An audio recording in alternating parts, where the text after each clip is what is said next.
नमस्कार। मैं पापिया भट्टाचार्य, संपादकीय सलाहकार सदीनामा लेकर हाजिर हो गई हूँ 26 सितंबर 2020 का संपादकीय, जिसे लिखा है हमारे संपादक जितेंद्र जितांशु ने। आज के संपादकीय का शीर्षक है नवरत्न अंगूठी से नवरत्न तेल तक। दोस्तों, क्या ज्योतिष और उनके द्वारा दिए गए कुछ रत्न हमारा भाग्य बदल सकता है? क्या कोई चल रहे समय में परिवर्तन ला सकता है, या टोने टोटके से भाग्य में होने वाले शुभ अशुभ फलों को रोका जा सकता है? ये कुछ ऐसे प्रश्न हैं जो हमेशा लोगों के जहन में घूमता है, पर फिर भी लोग अपना भाग्य बदलने, अच्छे दिन देखने के लिए ग्रह रत्नों के फेर में पड़कर हाथों की उंगलियों में कुछ रत्न पहनकर नवग्रहों को अपने कब्जे में लेने की कोशिश करते हैं। ठीक ऐसे ही तथाकथित बाजारों में पाए जाने वाले बाम, दवाएं और तेल जो दावा करते हैं सरदर्द, सर्दी, खांसी ठीक करने की, पर ऐसा होता नहीं है, क्योंकि इनका असर क्षणिक होता है। साथ ही ये दवाएं शरीर पर दूसरा प्रभाव डालती सो अलग। इस क्षणिक तकलीफ से राहत के चक्कर में लोग दूसरे रोगों के लक्षणों की ओर ध्यान तक नहीं देते। लाखों करोड़ों के इस गोरख धंधे, चाहे वो भाग्य बदलने वाले रत्न हो या सरदर्द भगाने वाला तेल, इनकी ओर आकर्षित न होकर अगर हम हमारी मेहनत और स्वास्थ्य संबंधी नजरिए की ओर ध्यान दें, तो भाग्य और स्वास्थ्य दोनों ही ठीक होने की गारंटी हमारे पास ही है। और वक्त जाया न करते हुए आइए जानते हैं लेखक के विचार इस संपादकीय द्वारा, जिसका शीर्षक है नवरत्न अंगूठी से नवरत्न तेल तक। ऐसा बहुत सारे लोगों को लगता है कि रत्नों को पहनना एक अच्छी बात है, जहां लोगों को भाग्य पर ज्यादा भरोसा है। जहां लोग रत्नों को पहनकर भाग्य बदलने की बात सोचते हैं तथा ग्रहों की स्थिति के अनुसार रत्न पहनकर भाग्य के बदलने का इंतजार भी करते हैं।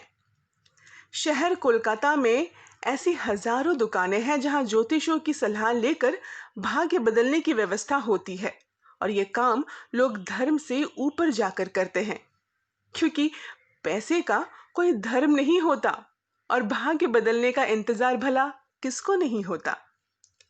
बंगाल की सभी भाषाओं के अखबारों में इनके विज्ञापन छपते रहते हैं और टीवी चैनलों पर विज्ञापन आते ही रहते हैं।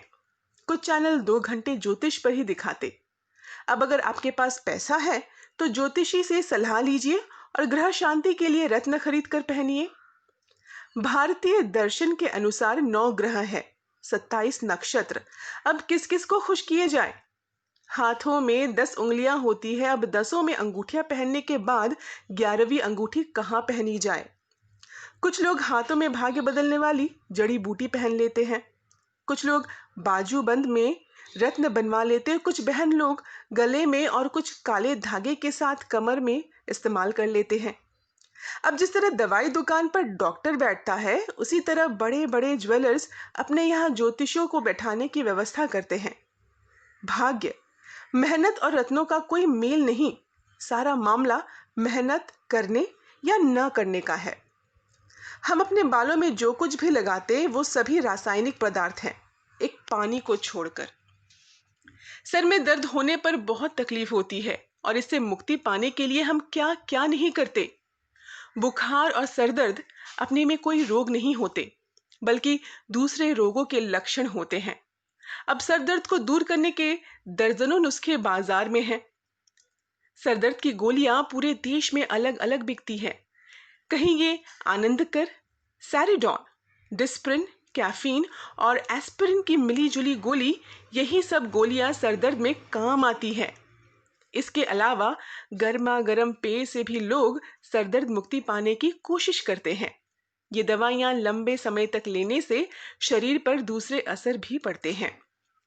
सरदर्द भगाने के लिए का एक और तरीका है, जिसमें विभिन्न तरह की बामें आती है, जैसे Amrutanjan, tiger balm, Chinese balm, Vicks, Zandu, Mona Lisa, Emami company की बाम इत्यादि।